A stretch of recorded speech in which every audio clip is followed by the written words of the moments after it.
factor. What is power factor and why is power factor so important? Let us see the motivation for trying to find the power factor and also to improve the power factor of any given load or circuit. So we have here the regular rectifier capacitor filter circuit that we have been discussing till now. This is input Vi, source, sinusoidal AC, I in as the diode bridge. You have the current I here and the V0 here. Now look at the input portion. Power factor is mainly aimed at improving the effect that the grid sees or the source sees, because that we have put this non-linear rectifier capacitor filter load. So if we look at the waveforms there, this is the x-axis time t, and then you put in the voltage, sinusoidal voltage curve, and the current I in that you would see here when the circuit is active. So this is Vi and this is I in. Now let us try to see how the power curve looks like.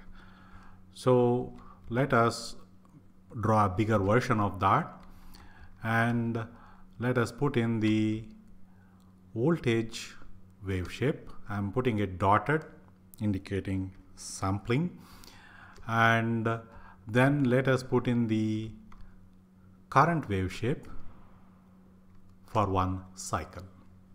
Now let us calculate the instantaneous power.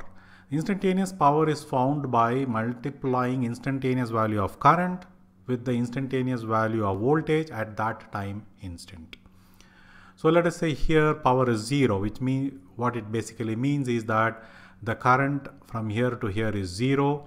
So the current into whatever the voltage will always be 0. So the power value dots that I am putting here is the instantaneous power, which is 0. From here on, current conducts, current increases. So there is a finite value of current into the voltage. So that keeps coming up there. So you have the power values.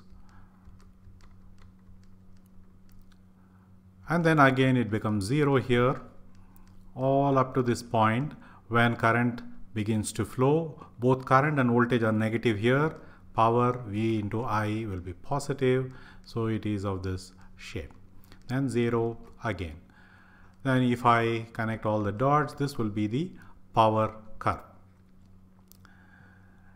Now this power curve is actually occurring at a very narrow period in time, and at other times it is 0, and to the load it supplies an average value.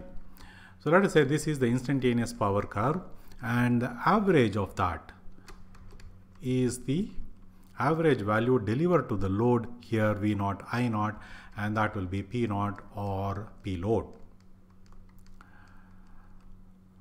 Now if you take the peak value of this is, let us say, Pi max, which is Vi max or Va max here into I max, II max here.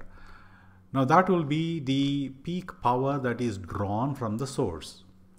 Now imagine, let us say for an example, the average value of the load here is 100, this is 100, and this Pi max here is 1000. So for delivering 100 watts of power to the load here, you will have to draw 1000 watts at some instant in time from the input mains.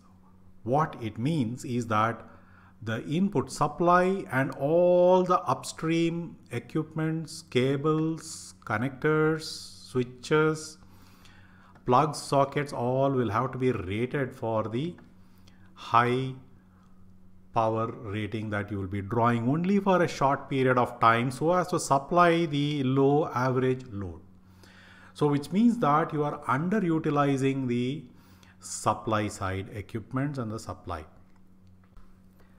The power factor provides a measure of this utilization.